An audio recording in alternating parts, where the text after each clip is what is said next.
Hey guys, this is Anthony at Super Service. Got Nick's truck. This is an 03 engine. I looked under the hood already. It is an 04 truck, but 03 engine. Let's see here. We got 106 or 186. I can't see the steering wheel turned. It's wrong. 106,000 miles. Let's get some screens set up. Let's look underneath the hood real quick. Okay, just initially, it is not deleted.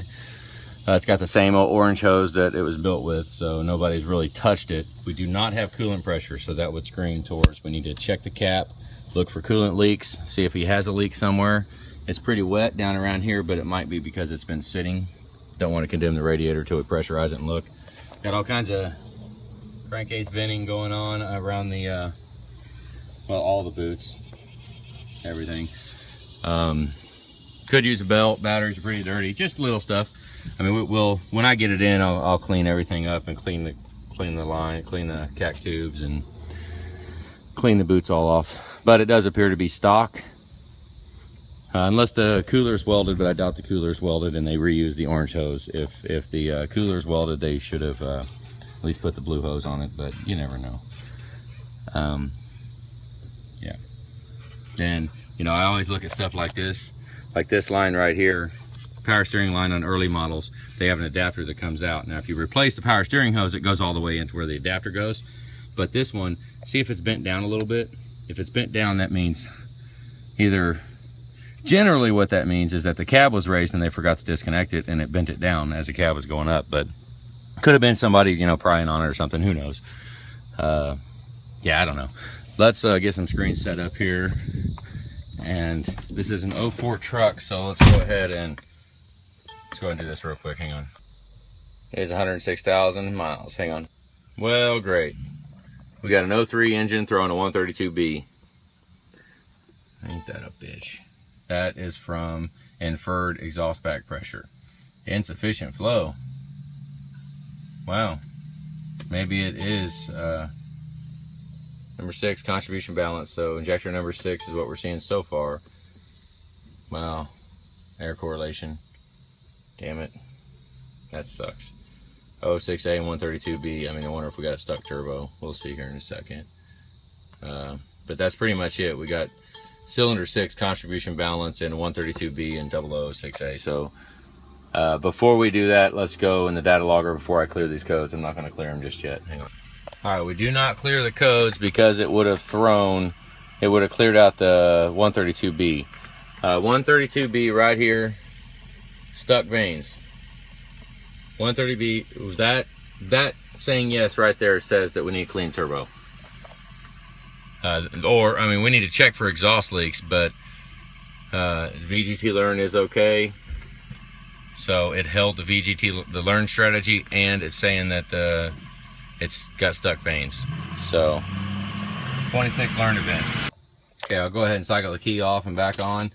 Let's get it fired up. We got 26 learned events going on. Watch the FICM on the top, ICP volts on the bottom. Let's see if I can get them both in.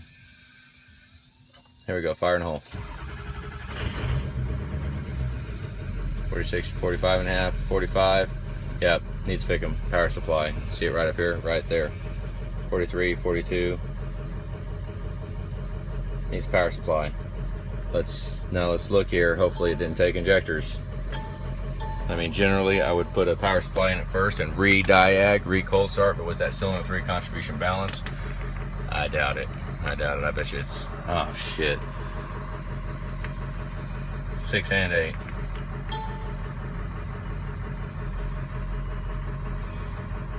Six and 8. Now with the cylinder 6 contribution balance being in there, I would assume that 8 will clear up once it warms up and 6 is staying bad. That's what I would assume it being. But we need a power supply, number 6 and number 8 injector. Possibly a turbo clean, who knows. What I want to do is, it sucks to warm it up, especially if we're going to jump in and do injector right now. FICM's neat, it needs FICM. We'll see what kind of battery, what kind of volts he's got. He's charging fairly well, 13.6, especially for it sitting for a while.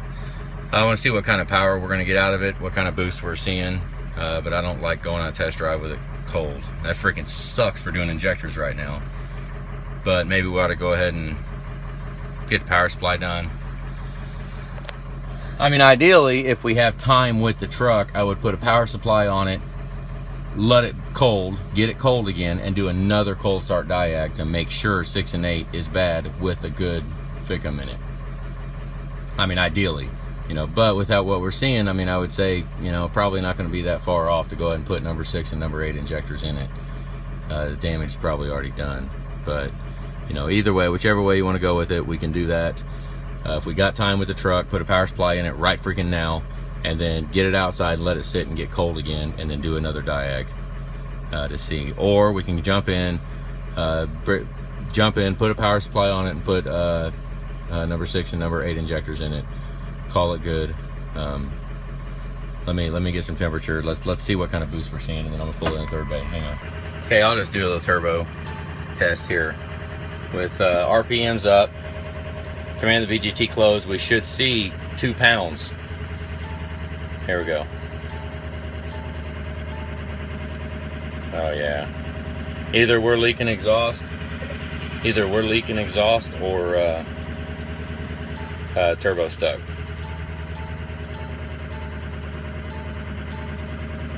I think I'm smelling exhaust. I think that's, of course, that could just be because from me sitting here, but that's what we'll get it inside and actually look for exhaust leaks. I'm gonna go ahead and pull it in now. We're not gonna push too hard on because there's really not much benefit to going in and doing number 6 and number 8 injector and a power supply or ficum. There's no benefit really to going in and doing a turbo also. There's no cost benefit because you pretty much, I mean, all the crap. Hey, I'm seeing smoke. Hang on a second. I'm seeing smoke under the freaking hood. Oh, I'm seeing all kinds of damn smoke. What the freaking hell? You see this?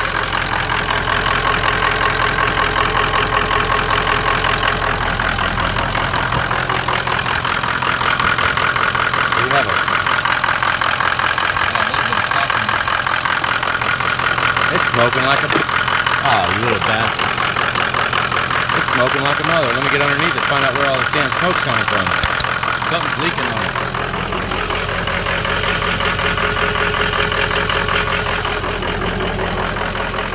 Or he had something poured on the exhaust manifold. Let me climb under it real quick. Let's see if we got smoke coming out of the exhaust. Oh yeah, it's smoking out of the exhaust too. You see that? There's all this smoking over here. So I'm gonna pull it on the concrete, get off the freaking asphalt. Hang on. Alright, let me turn the light on. Let's just stick it up there. I'm gonna shut the truck off. I'm just looking around, seeing if that bellow is ridiculously catastrophically blown. Hang on just a second. What is this? They got a ground strap. Why? They got a ground strap put on the starter for some reason. I don't know. Alright, I'm not seeing I don't know. I don't have a light. Hang on a second. Damn, guys, look at that. That right there is actually screaming towards an inner seal inside the differential. Leaking gear oil out on it. I mean, that's what that looks like to me. Let's see if this side, no, this side seems to be alright. Hang on. Alright guys, this one could get a little bad. I'm seeing, it looks like fuel coming out of the up pipe. Right?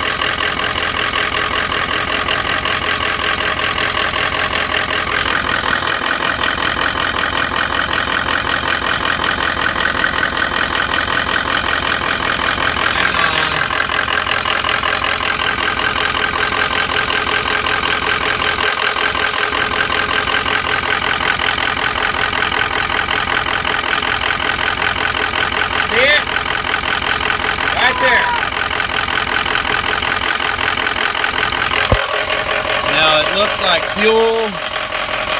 Could be oil. Hopefully we don't have a cylinder issue going on with number 6 or number 8, but we've got fuel dripping out. I would assume we got the firewall is black sooted. Okay, the firewall is black sooted. You see it up there, which is screaming towards that flex joint on the driver's side is leaking. It's busted. You see all the black soot everywhere on it. Okay, so that black soot, but then the problem is, do we have an injector issue? Do we have a cylinder issue? An injector issue or a cylinder issue, or possibly both, an injector causing a cylinder issue. Who knows? But I showed it on there. You could see the liquid coming from the bottom of the flex joint. Like it's, and that's where the smoke's coming from. It's physically leaking externally it's leaking fluid. I don't know if it's oil or fuel out of the flex joint, and it's burning that. That's where the smoke is coming from. Especially when you give it a little RPM, it's going to start blowing a hell of a lot more. I mean, compression test, bubble test first. Start out with a bubble test and then a compression test to see if the cylinders are okay. But bubble test is kind of null and void if a bubble test. Compression test doesn't really matter if the bubble test fails. So if a bubble test fails, we might have to get a different injector in there and then do a compression test. But we'll see. Right now, I would say pull the glow plug out, compression test right now with the bubble test, pretty much at the same damn time. Who gives a shit? And then on 6 and 8, we'll go ahead and do the whole even side, and potentially 6 and. Now, if the cylinders are okay, we're going to do injector 6, injector 8, power supply, Y pipe, and clean the turbo. That's what I'm seeing right now. Possibly a degas cap if it's not leaking, because there's no pressure in this thing. So if the cylinders are okay, so that's what I'm seeing right now. Pull it in, yank the glow plugs, and do a compression test and a bubble test at the same time. Okay, now if that comes back okay and we are building compression, then we yank the valve cover and pull number 6 and number 8 injector, replace those injectors, put a power supply in the FICM, then yank the turbo and put a Y pipe on it. But that's where it gets a little deeper, because I really cringe on putting our Y pipe on a stock up pipe. So it might get a little deeper than just replacing a Y pipe. We might want to go ahead and replace the up pipe with basically our setup, but I don't know, that's a little more to talk about. But right now, number 6 and number 8 Y pipe. I mean, I guess if we have to, we can put a Y pipe on it, but I wouldn't do it on my truck, that's for sure. There ain't no way. Clean turbo, Y pipe, injectors, compression test, power supply, yeah, kind of a long one, and clean the damn thing. It's pretty dirty under here, so let's clean it. All right, that's Nick's truck. We'll go ahead and call that good. All right, guys, have a good day.